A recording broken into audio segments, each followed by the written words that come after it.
Está começando o Identidade Dom, o podcast do universo do ensino superior.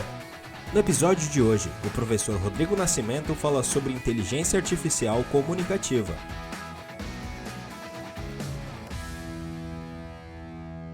Olá, pessoal. Boa noite a todo mundo.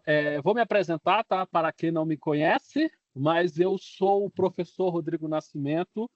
Atualmente eu estou atuando no Centro Universitário Unido Bosco como professor na modalidade presencial e também eu sou coordenador dos cursos, tá, de Tecnologia da Informação do Centro Universitário Unido Bosco, tanto na modalidade EAD quanto na modalidade presencial. Tá? Só para me apresentar em relação à minha formação, para vocês saberem que eu sou formado, né? Tenho formação como base em ciência da computação, tá?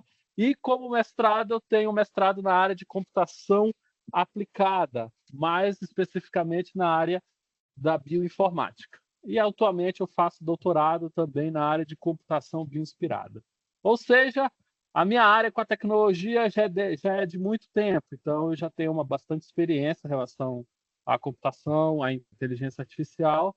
E no finalzinho eu trouxe uma prática, eu acredito que todos vocês vão gostar, que é relacionado com currículo e inteligência artificial. Eu vou mostrar para vocês como é que vocês fazem uma análise curricular bem interessante, que eu acredito que muitos de vocês ainda não conhecem, tá?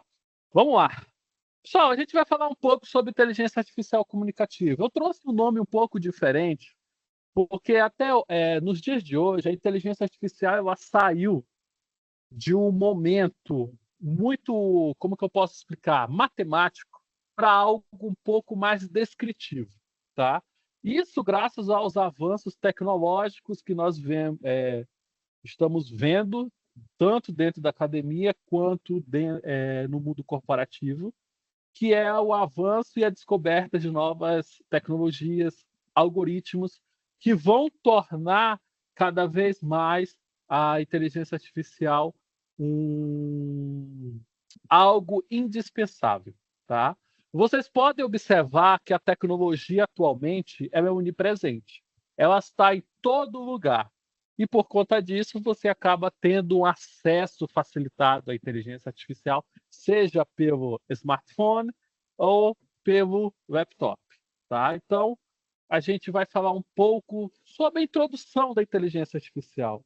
O que ela realmente ela traz de ganho para a sociedade humana? Qual é o histórico dela, né? Quando a gente observa a evolução humana, ela não avança sozinha, tá? Ela sempre tem uma ajuda de um ferramental. O que seria o ferramental? Seria aquele apoio que nos auxilia em alguma atividade prática. Tá? Se vocês forem observar a evolução humana, forem pesquisar, vocês vão perceber que saímos de uma era primitiva para uma era tecnológica. E isso tudo graças à evolução tecnológica. Tá? O ser humano, por ele ser sábio, ele acaba desenvolvendo novas tecnologias que vão facilitar o dia a dia da nossa vida, tá? Seja hoje em dia que eu estou falando, ela aplicada em um ambiente empresarial, seja aplicada no ambiente corporativo, gestão administrativa, computação e assim por diante, mas ela sempre vai estar presente, tá bom? E qual é a importância da inteligência? Não inteligência artificial, mas da inteligência. É porque com a inteligência a gente consegue fazer novas descobertas. Isso porque isso é o que nos diferencia dos animais que hoje estão na floresta. Por quê? Porque a gente, utilizando a nossa inteligência, nós conseguimos desenvolver novas tecnologias, resolver problemas e também utilizar essa mesma inteligência para aprimorar algum problema ou aprimorar uma solução de algum problema que a gente já tenha encontrado. E qual é o principal diferencial da nossa inteligência? É a nossa capacidade de evoluir. Ou seja, a gente consegue, com novas tecnologias, aprimorar aquilo que nós já temos no nosso dia a dia. No entanto, contudo, a inteligência artificial ela limita-se sempre no reconhecimento de padrões. Como assim, professor? Se você pega, vou mostrar aqui um livro. Deixa eu pegar um livro aqui bem interessante. Se você pega um livro, por exemplo, e aí você quer saber se é um livro isso aqui. O que você analisa que é um livro? Você identifica como? Você olhando o livro, você percebe, ele é retangular, ele tem uma capa, ele tem folhas, né? Então, julgando pelo aquele histórico de conhecimento que eu já possuo do passado, eu posso dizer que isso aqui é um livro. É a mesma coisa na inteligência artificial. Ela observa padrões de reconhecimento. Ou seja, nós também fazemos isso. No entanto, é tão de forma automática esse reconhecimento de padrões que nós nem percebemos que o nosso cérebro está processando e buscando informações que nele já existe há muito e muito tempo, tá? Quem nunca ouviu aquela expressão andar de bicicleta é que nem andar de bicicleta, ou seja, você nunca mais esquece, tá? Essa é uma expressão utilizada para mostrar que o reconhecimento de padrão ele é fixo e ele não se esvai, ou seja, não se perde, ele sempre fica. Então aí a gente vem com a seguinte pergunta: o que é inteligência nesse caso, né?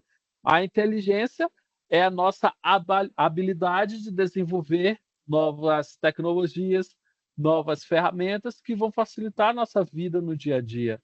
E aí a outra pergunta: o que é artificial, né? Quando a gente faz uma pequena análise sobre o que é artificial, a gente percebe que se trata de algo, desculpa, que se trata de algo que não foi desenvolvido pelo ser humano, ou seja, é algo artificial. Tudo aquilo que é desenvolvido com tecnologia oriunda, ou seja, que tem origem na tecnologia humana, no entanto, não teve a interferência humana, ela é considerada como artificial. Contudo, tudo aquilo que é desenvolvido na natureza, que não tem interferência humana e nem interferência das tecnologias humanas, é natural, tá? Tudo aquilo que a gente cria é artificial. Ou se, aí você para pensar, né? Então, o que seria a inteligência artificial nesse ponto? Seria a imitação da inteligência humana? Seria a imitação da solução de problemas que existe no nosso dia a dia, no entanto, utilizando tecnologias que vão imitar o intelecto humano? Então, a gente observa que tudo dentro da inteligência artificial tem o pensar. E o que seria isso, né? A gente observa que muitos acadêmicos eles tentaram identificar o que seria inteligência artificial. E existem 4 pilares bem interessantes. Pensando como ser humano, ou pensando como humano. O novo é interessante. Esforço para fazer os computadores pensarem. Máquinas com mentes no sentido total e literal. Isso foi uma visão lá de 1985. E no mesmo período, quando você observa pensando racionalmente, você vai ter o quê? O estudo das faculdades mentais pelo uso de modelos computacionais. Então, quando você fala de modelos computacionais, pessoal, é nada tão complexo hoje em dia. Tá? Eu diria para vocês que 5, 10 anos atrás seria complexo por conta da utilização extensiva da matemática e estatística. Hoje em dia já está tudo pronto. Eu vou mostrar para vocês como que a gente roda algumas coisas e qual é a facilidade tão grande que a gente tem de utilizar esse ferramental que foi desenvolvido para nos auxiliar no nosso dia a dia. E isso é muito interessante, tá? E aí a gente tem outros significados aqui, ó, agindo como seres humanos. Será que uma inteligência artificial age como ser humano? Não sei. Por quê? Porque o que é bonito para mim não pode ser bonito para você. O que é interessante para mim não é interessante para você. Ou seja, existe um limiar que dificilmente algo como uma inteligência artificial ela pode desenvolver, que é o que te deixa feliz não me deixa feliz. Ou seja, não vai deixar uma IA também feliz. Então, o que seria a felicidade? Ou são condições que ainda não se tem um significado. E quando você aplica isso à inteligência artificial, você verifica, ela pensa como ser humano? Não sabemos. Por quê? Porque quando você vai desenvolver uma inteligência artificial, você percebe que você sempre utiliza dados passados para poder você criar modelos atuais que possam predizer, tá? Predizer algo que possa acontecer. E qual é a probabilidade daquilo acontecer? Não é previsão, tá? O nome está errado. Não existe previsão. Quem prever alguma coisa não conhece o passado. E a chance de errar é muito grande. Predição, que é o que a inteligência artificial faz, no caso a machine learning, é que ela estuda o passado, com base nesses modelos que ela estudou o passado, ela tenta predizer o futuro. Tá? Então, dessa forma, a gente pode dizer que ela age racionalmente, porque algo do tipo já aconteceu no passado, e ela só tenta modelar de uma forma para verificar se todos os fatores ou características estão sendo atendidos para que aquilo aconteça novamente. E se acontecer novamente, no caso, ela vai dizer: a chance disso acontecer é de tantos por cento. Ou seja, isso fica evidente quando nós percebemos que no nosso dia a dia a gente age sobre decisões a todo momento, tá? Então, quando a gente observa isso, vocês pensam que a inteligência artificial ela pode dar certeza de quase tudo, mas não é verdade. Por quê? Porque um computador ele não trabalha de forma fuzzy. O que seria uma forma fuzzy? Seria aquilo que a gente não tem, que a gente não tem a certeza exata de alguma coisa. Por exemplo, sim e não. Eu só tenho essas duas características para dizer se vai acontecer. Sim e não. Eu posso dizer assim, eu acho que vou para aquele lugar. Eu não tenho certeza se eu vou. Eu acredito que eu vou chegar atrasado. Ou seja, você acha que vai chegar atrasado. Ou seja, não vai chegar no horário. Isso, quando a gente observa, ele não é algo que a inteligência artificial hoje ela consegue nos dizer com exatidão. E mesmo quando você pensa assim, não, mas a computação quântica vai resolver isso. Não se tem certeza. Por quê? Porque a entrada e saída do computadores quânticos ainda são binárias. Ela não é, é, ela não leva em consideração as incertezas que são processadas na saída. Tá? Ela só responde sim ou não, ou uma probabilidade estatística, tá? Que é levada em consideração. E aí vem algo bem interessante quando a gente para pensar sobre por que deram o nome, né, de inteligência artificial.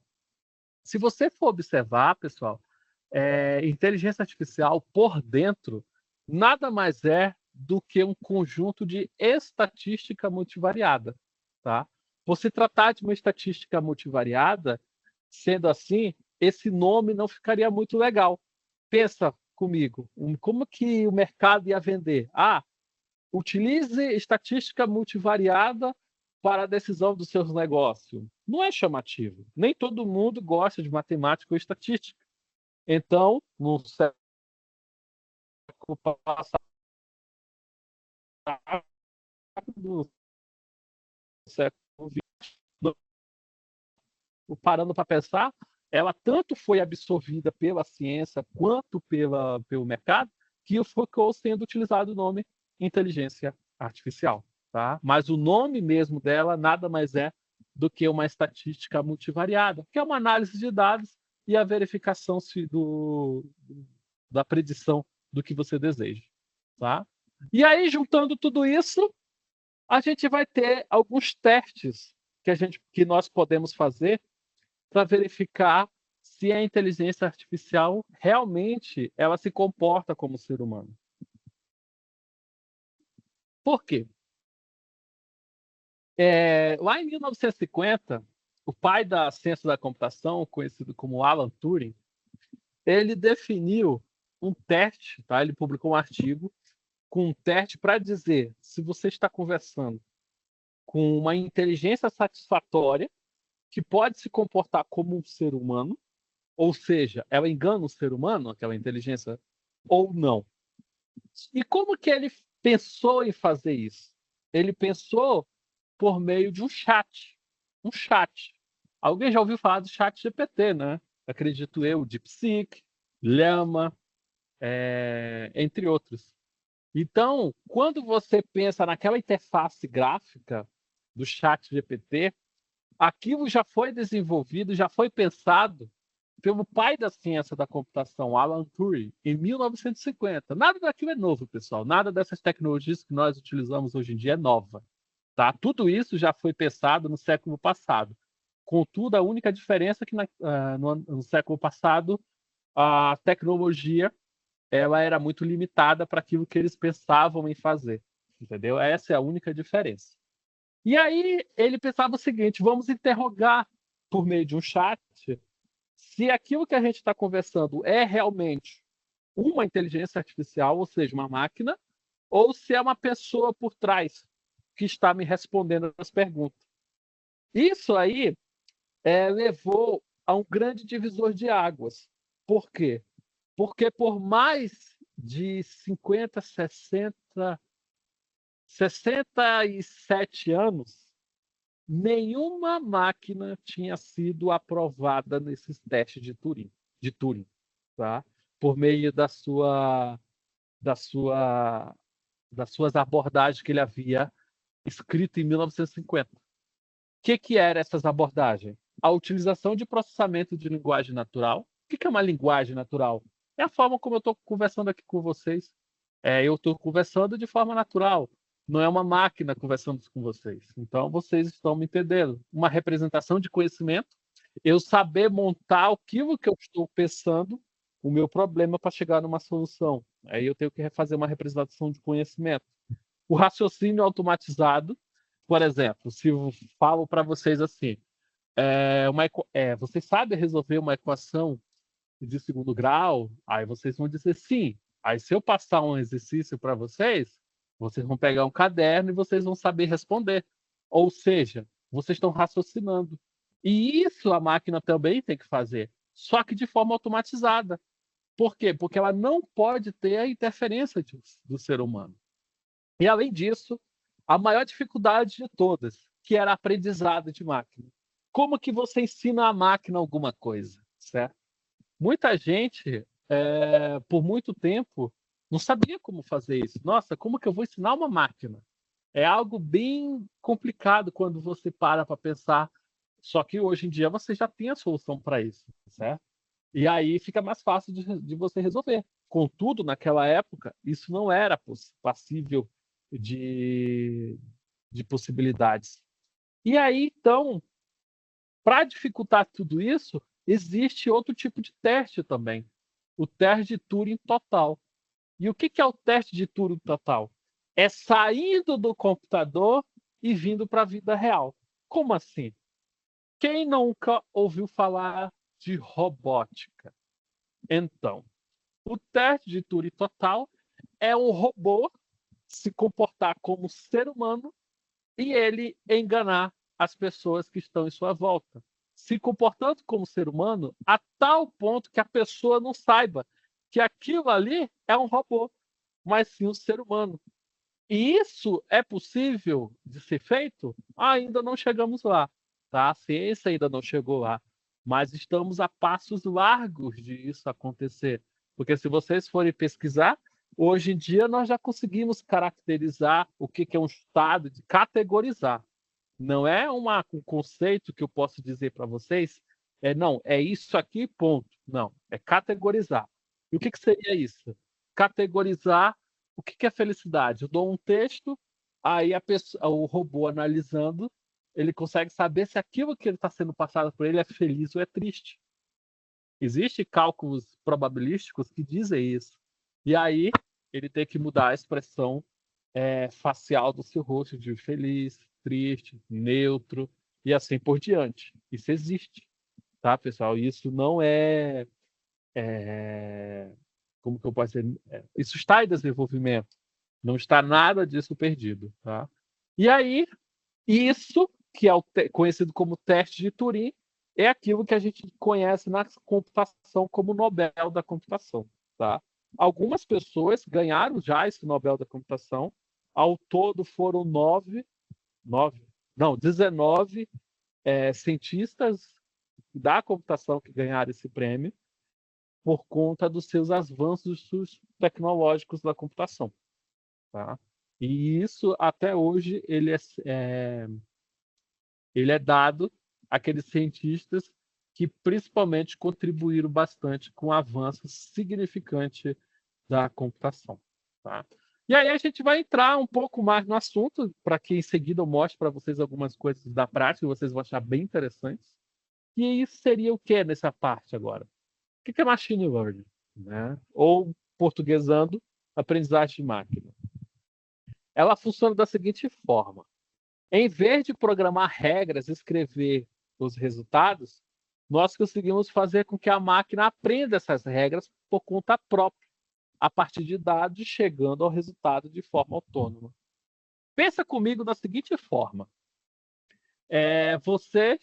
Vocês que estão me ouvindo, têm um filho ou uma filha, e vocês estão ensinando essa criança a ler. Só que para você ensinar a criança a ler, você está do lado dela. Ou seja, você é o especialista na visão da computação. Você é o especialista. Aí a criança está aprendendo.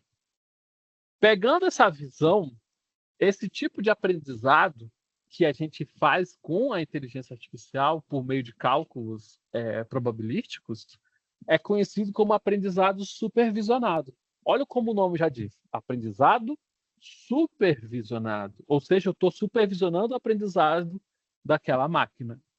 E isso existe como? Baseado naquilo que os cientistas aprenderam vendo como o comportamento humano ele se faz com base no aprendizado de alguém. Por exemplo, se eu vou ensinar, eu estou sempre ali do lado da pessoa ensinando. Ou seja, eu estou supervisionando o aprendizado da pessoa.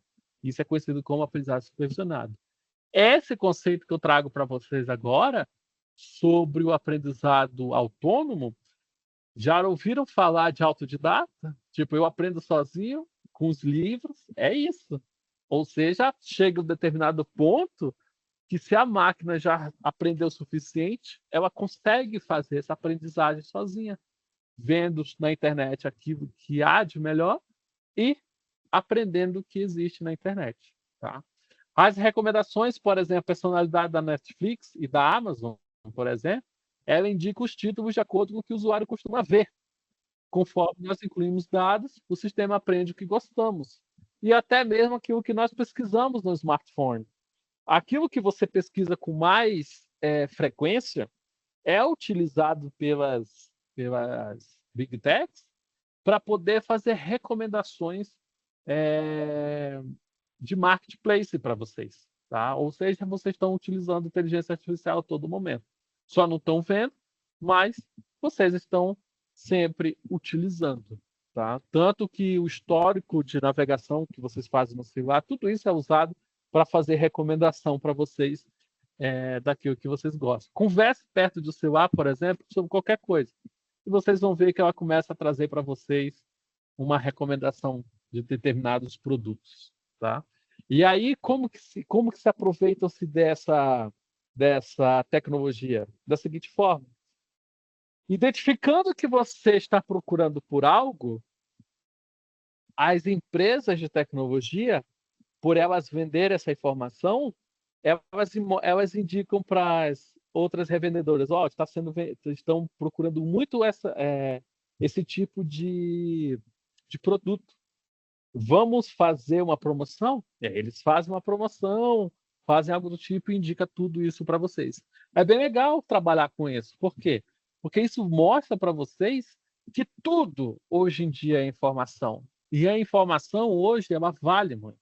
Tá? Então, como que a gente obtém essas informações? Né? Eu vou mostrar para vocês que é algo bem legal. Aqui a gente tem o Deep Learning. Tá? Quem nunca ouviu falar de redes neurais? Né? Redes neurais é uma coisa bem interessante que há muito tempo e já existe esse conceito desde 1948. Tá? Ela não é nova, tá bom? Deep Learning é do século passado, só que não existia poder computacional para processar aquilo que nós processamos hoje em dia, tá? Para vocês terem uma ideia, pessoal, para se processar uma Deep Learning, antigamente se utilizava um computador de uma sala, de uma sala inteira para poder você processar só 2 neurônios. Hoje em dia nós conseguimos processar e milhares de neurônios dentro de uma placa de vídeo pequenina que cabe assim mais ou menos na sua mão, né, no seu colo, como queira dizer. Por quê? Porque o processamento computacional ficou tão eficiente que os gargalos que nós temos hoje é só limitado mesmo à tecnologia que nós conseguimos obter, tá? Dependendo daquilo que vocês estejam pesquisando. Então vamos lá para o conceito do que seria Deep Learning. Quando falamos de aprendizagem profundo, referimos-nos a uma parte da aprendizagem da máquina que utiliza algoritmos complexos para imitar a rede neural do cérebro humano e aprender uma área do conhecimento pouco ou com nenhuma supervisão. O sistema ele pode aprender como se defender de ataques sozinho, seja ele cibernético ou não. Ou seja, já existem milhares e milhares de aplicações de Deep Learning. Alguns exemplos para vocês. O Chat GPT é uma Deep Learning. O DeepSeek é uma Deep Learning. O Llama da Meta é um Deep Learning. É uma tecnologia tão legal de se trabalhar e que ela é utilizada para vocês se comunicarem com o histórico de informações que já existem na internet, tá? E essa mesma tecnologia que nós vamos utilizar para fazer análise curricular. Isso aí vai ser bem legal para mostrar pontos fortes, pontos fracos, onde eu devo melhorar para poder eu conseguir obter um pouco mais de sucesso onde eu desejo no âmbito profissional. É bem legal, tá? Vou mostrar isso aí tudinho para vocês, é bem interessante. E aí a gente tem a inteligência artificial que processa as informações da minha fala. Quem nunca ouviu falar da Alexa, certo? Da Siri? Também tem a da Samsung, que eu me esqueci agora o nome. Mas essas inteligências artificiais, elas utilizam o quê? O processamento de linguagem natural, pessoal. Tá? Se você tem uma Alexa, até mesmo um smartphone, se vocês clicarem no microfonezinho e falar alguma coisa, ele começa a gravar as informações e ele vai trazendo essas informações para você. Por quê? Porque ela já entende. A linguagem natural hoje, para o computador, não é tão complicado como era no passado. É fácil de interpretar o que que o ser humano está dizendo, com base numa gama de cálculos matemáticos complexos, que faz com que essa linguagem natural ela seja bastante simples. Tá?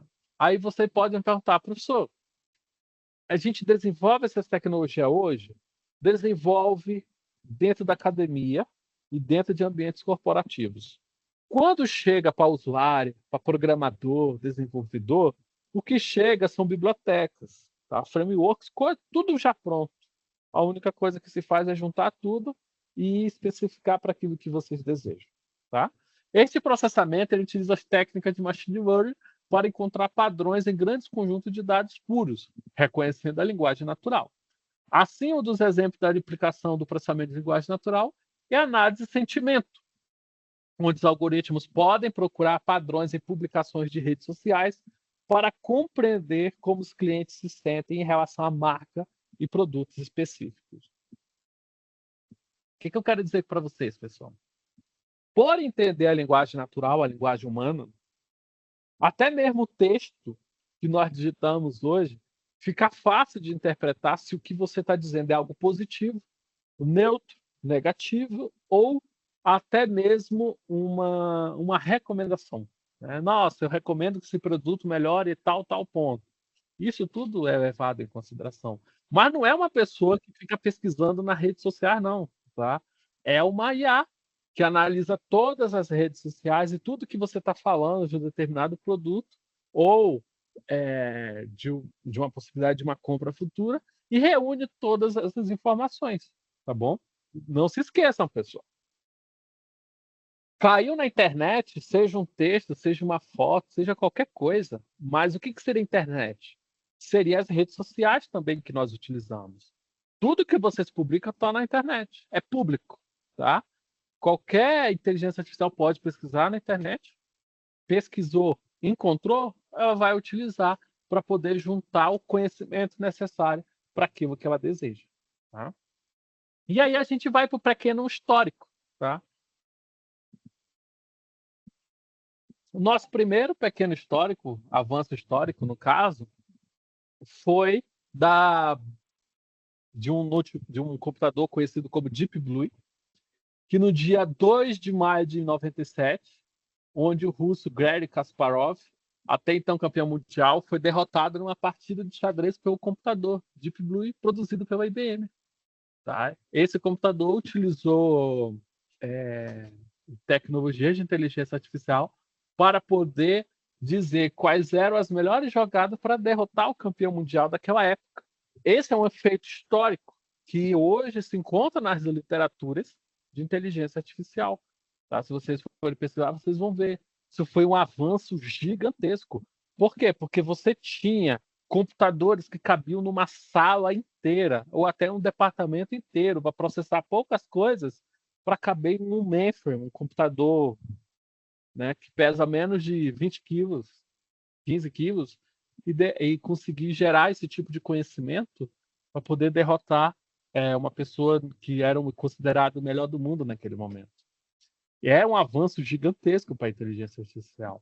O mesmo jogador, Kasparov, já tinha derrotado 7 anos antes o Deep Tough, antecessor do Deep Blue. Ou seja, o Deep Blue foi um aperfeiçoamento do Deep Tough. Tá? Por trás do computador havia um programa que funcionava tal e qual explicamos antes. No caso, a gente fala que ele utilizava um algoritmo que determinava a partir dos movimentos do adversário qual peça movimentar.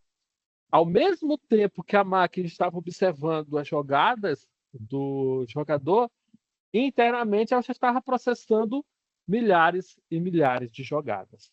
Tá? Embora a derrota do jogador de xadrez russo seja um dos grandes marcos da inteligência artificial, quando o mundo passou a levar essa ideia a sério, ela já tinha sido pensada e usada há muito tempo.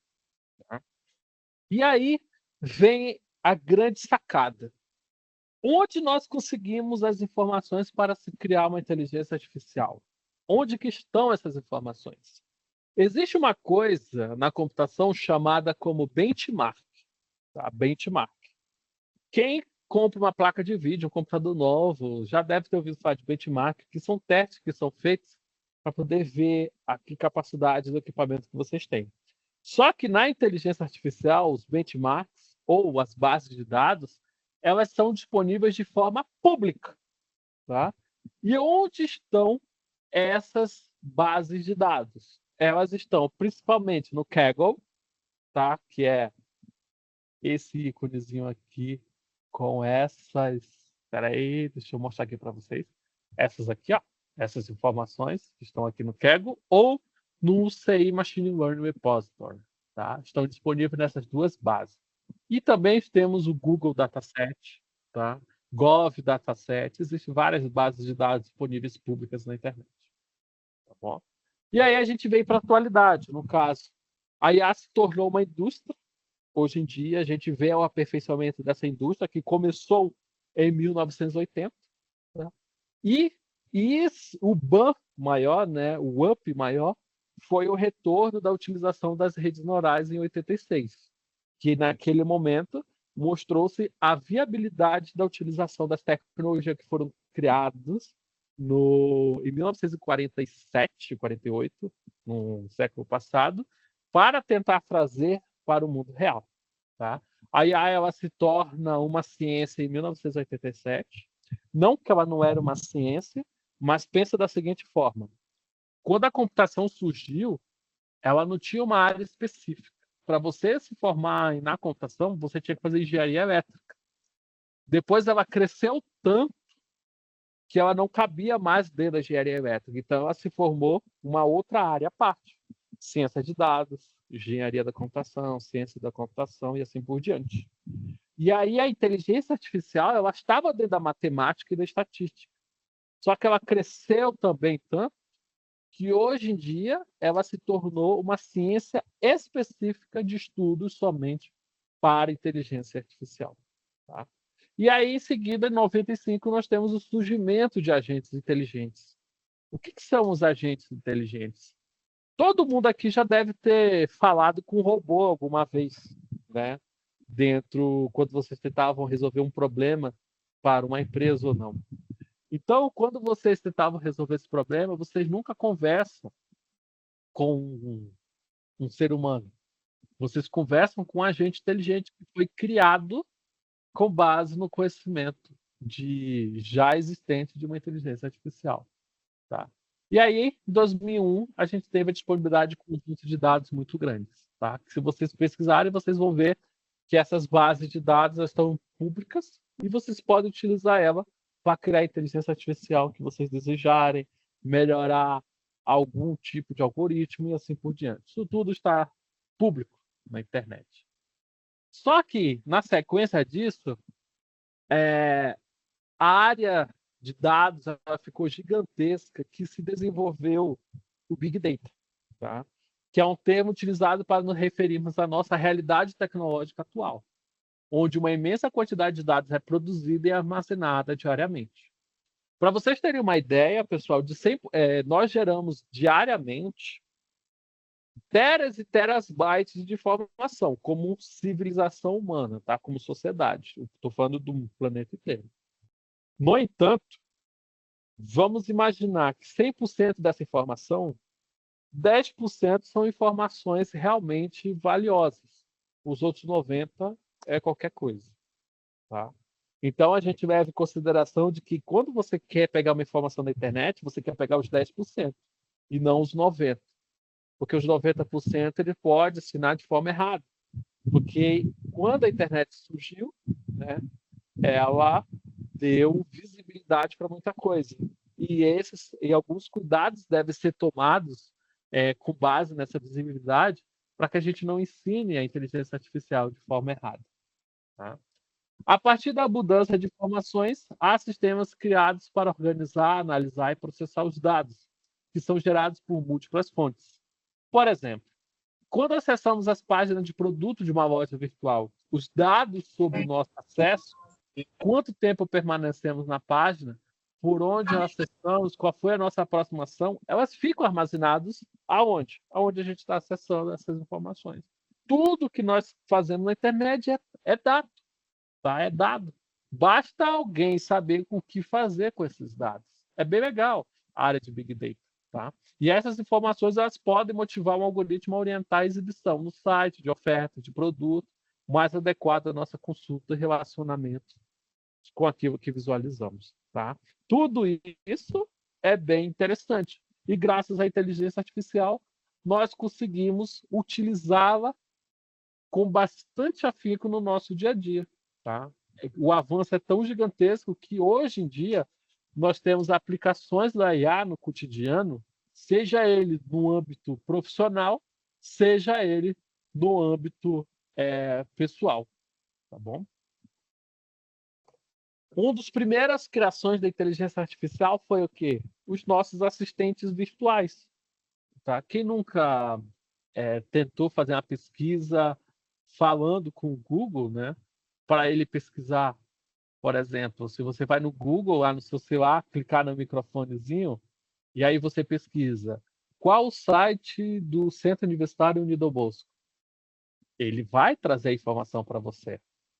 E ele traz a informação corretamente. Isso nada mais é do que um assistente pessoal. Se vocês quiserem, vocês podem também pedir o quê? Por favor, agende para amanhã às 14 horas uma consulta médica. Aí o que ele vai fazer? Ele vai agendar. Ele já agendou na agenda. Ou seja, o assistente virtual, todo mundo tem na palma da sua mão. Basta saber como utilizar isso no seu dia a dia. Tá? E um dos primeiros assistentes virtuais de sucesso assim, que a gente tem notícia no mercado é a Siri. Tá? A Siri é uma assistente virtual pertencente à Apple. tá? E é um assistente artificial magnífico. O da Google também é magnífico, não está atrás nenhuma delas. Por que que não está atrás nenhuma delas? Pelo simples caso, todas utilizam a mesma tecnologia, pessoal. Interessante, né? Por quê? Porque a tecnologia é uma só, pessoal. Os algoritmos são os mesmos. É os mesmos algoritmos do século passado, dos anos 40, 50, 60, 70, 80. A única coisa que diferencia é os dados que estão sendo utilizados. A tecnologia é a mesma, tá? E aí, com o aperfeiçoamento dos assistentes virtuais, a gente também tem a aplicação na gestão, tá? As aplicações de inteligência artificial para gestão, elas são utilizadas em corporações. Elas são úteis para identificar quais colaboradores estão a desempenhar as tarefas com mais eficiências. Contar com esse tipo de ferramenta, ele auxilia na tomada de decisão de gestores, pois eles têm informações precisas e confiáveis sobre os processos da empresa à sua disposição. Tá? Ela faz o caminhamento e é bem legal de se utilizar inteligência artificial na gestão. É claro, tem que tomar muito cuidado, tá? Porque não quer dizer que uma IA que funciona numa empresa vai ser aplicada em outra empresa e vai funcionar. Gestão que você aplica numa empresa é diferente do que você aplica em outra. A IA ela tem que ter um supervisionamento, tem que ter alguém do lado para mostrar, para ensinar, ó, isso aqui tem que vir para cá, esse outro tem que vir para cá com o outro, e assim por diante. Por que que isso acontece? Porque o ser humano, por ele ser vivo, ele não se comporta da mesma maneira que outro ser humano. Todos os seres humanos são diferentes. Então, vocês têm que ensinar como que funciona um grupo de gestão de um determinado local para outro grupo de gestão. Tá? Não quer dizer que o que eu aplico aqui vai funcionar aqui. Não é assim. Tá? Então, existe aí um tempo de amadurecimento que pode levar de 1 até 3 anos para uma aplicação de inteligência artificial numa gestão, tá bom? Ah, mas o tal fulano fez em 6 meses. Beleza. Mas depois de um tempo vai começar a mostrar problema. Por quê? Esses 6 meses teve o acompanhamento de mais de uma pessoa, como que eu posso dizer, especialista na área, ou só utilizar os dados que já tinham e aplicaram, entendeu? Existe aí uma grande diferença quando você deseja realmente aplicar. E aí a gente entrou numa área muito espinhosa agora, tá? Que é a arte, né? E não só a arte. Para vocês terem uma ideia, hoje em dia as IAs são utilizadas até mesmo para fazer softwares de computador. Só que isso não é viável. Vocês vão verificar já já. Mostrar para vocês um negócio muito interessante. A arte, ela é algo que ela parte de dentro do ser humano. Tá? Por exemplo, um álbum de música, quando você cria, a pessoa cria com base nos sentimentos. E ela pensa na sinfonia, ela pensa nos instrumental, ela pensa na letra da música, certo? Para que tudo se encaixe da melhor forma possível. E aí, quando você vai para a inteligência artificial, ela começa a fazer tudo isso, só que muito mais rápido. No entanto, tem um probleminha. Ela não cria nada do nada. Como assim, professor? Ela cria algo baseado em alguma coisa. Ou seja, se ela vai escutar uma música e você quer uma música parecida com aquela, só que com outras palavras, você também consegue criar. Basta você utilizar a inteligência artificial para isso. Tá? Existem inteligências artificiais públicas na internet que utilizam essas tecnologias para criar álbuns de música, letras de músicas e assim por diante. No entanto, existe um consenso de que músicas criadas por inteligência artificial ou arte, no caso imagens, elas não são consideradas arte, tá? Por quê? Porque a ideia é que a arte ela passe, né, no caso ela surge de um organismo vivo, como o ser humano, tá bom? Será que uma inteligência artificial, se você não passar nenhum conhecimento para ela, a única coisa que você passa para ela é o conhecimento das cores primárias, secundárias, terciárias, misturas de cores, né? Aí você passou isso para ela vai criar a própria técnica de pintura? O ser humano, com o tempo, se você passa isso para ele, leva tempo, e bota tempo disso, 10, 20 anos. Ele vai aperfeiçoando e vai criando um próprio estilo de pintura. A IA não. Ela não faz isso. Por quê? Porque a IA ela não é autoconsciente. A IA ela não tem consciência de nada. Ela é um processo matemático de uns e zeros. Tá? Por conta disso, ela não cria arte. Ela se baseia em algo para criar outra coisa, seja ela considerada melhor ou não. Tá? Olha essa imagem que eu mostro aí para vocês. Essa imagem ela ficou famosa, se não me engano, 2 anos atrás. Tá? Por quê? Porque é uma pintura de uma inteligência artificial. É a arte de uma inteligência artificial. E vocês sabem o que foi mais interessante? É que essa pintura ganhou o prêmio da melhor arte daquele ano. Tá? Para vocês terem uma ideia. E não foi dito a ninguém que foi uma inteligência artificial que a produziu. Todos achavam que o estilo de pintura, o estilo de arte, era um artista desconhecido. Quando foi dito quem realmente criou essa arte, muitos que naquele momento votaram a favor dessa arte foi contra ela própria, a utilização de inteligência artificial na arte. Tá? Isso mostra para vocês, pessoal, que a inteligência artificial ela já está em todos os lugares. Hoje em dia não adianta você ter medo, a inteligência artificial vai tomar o meu lugar. Não vai, tá? Basta você saber como trabalhar com ela, utilizar ela para auxiliar você no seu dia a dia, tá bom? E aí a gente tem alguns mitos e verdades sobre inteligência artificial. Olha só, as máquinas vão se revoltar contra humanos. Isso é uma coisa que a gente mais ouve falar, né? Alguns cientistas estão entre os pessimistas que manifestaram, que já se publicaram sobre os perigos da inteligência artificial se voltar contra nós. Isso não vai acontecer. Tá? Por que não? Porque para que algo se torne consciente, ela tem que pensar além daquilo que ela foi feito para pensar. E isso não existe hoje em dia. Para que isso aconteça, vai levar muito tempo ainda e provavelmente a gente nem vai ver isso acontecer, tá? Até mesmo o último prêmio Nobel da computação que ele ganhou, ele afirmou a nossa linguagens formais e autômatos que é utilizada na inteligência artificial, linguagens artificiais, matemáticas, cálculos matemáticos que nós utilizamos hoje em dia, está longe de tornar alguma coisa consciente. Está muito longe disso acontecer. Tá bom? Por enquanto, isso aí só é uma ficção científica mesmo. Tá? Essa não é uma possibilidade impossível de acontecer, mas a maioria dos cientistas acredita que será fácil criar soluções para minimizar o perigo. Isso aqui já é falado. Quem nunca leu aquele livro A Fundação de Isaac Asimov, né?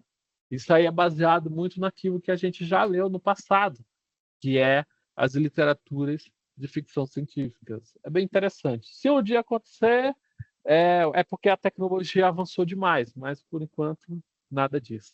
E aí vem a outra. Vai extinguir todos os empregos? É fácil que vários postos de trabalho vão deixar de existir. Isso é fato. Tá? Mas sempre haverá a possibilidade de uma atuação mais estratégica. Como tudo na vida, a inteligência artificial traz vantagens e desvantagens. Tá bom? Ou a inteligência artificial ela funciona como o nosso cérebro. Embora exista uma abordagem da IA que busque replicar o funcionamento de nossos neurônios, o cérebro humano ainda é muito mais complexo do que uma máquina. Ou seja, dificilmente ela vai funcionar como um cérebro. Ela funciona e sempre funcionará como algoritmos, cálculos matemáticos e probabilísticos. Quanto à relação do emprego, ela sempre vai estar junto com uma pessoa, tá bom? Para vocês terem uma ideia, quando vocês forem pesquisar na internet sobre chatbot da Amazon, por exemplo, deixa eu ver mais. A Amazon.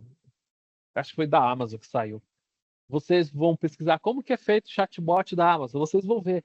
Não é uma IA que responde por trás sozinha. Ela sempre está acompanhada de seres humanos lá na empresa que utiliza essa IA para responder. Por quê? Porque a IA ela não é 100% precisa, tá, pessoal? Não é 100% precisa. E aí a gente vai agora ver o que isso nos trouxe hoje, né? Que é a IA comunicativa, onde a gente tem o ChatGPT, a Llama, no caso da Meta, Facebook, e o DeepSeek, que é a nova tecnologia de baixo custo que a gente viu ser lançado e derrubou o ChatGPT. Tá?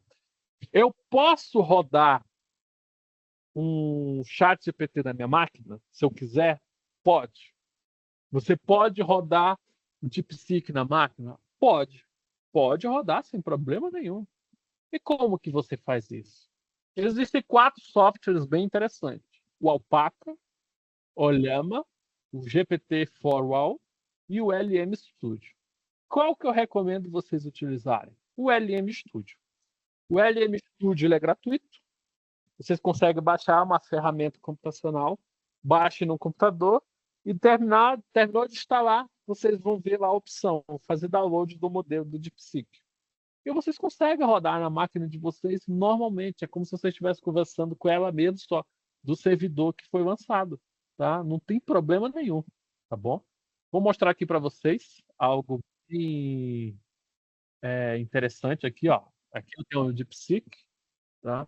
Vocês podem fazer download dele no Android, no Apple Store, na Microsoft Store, que tem. Tá?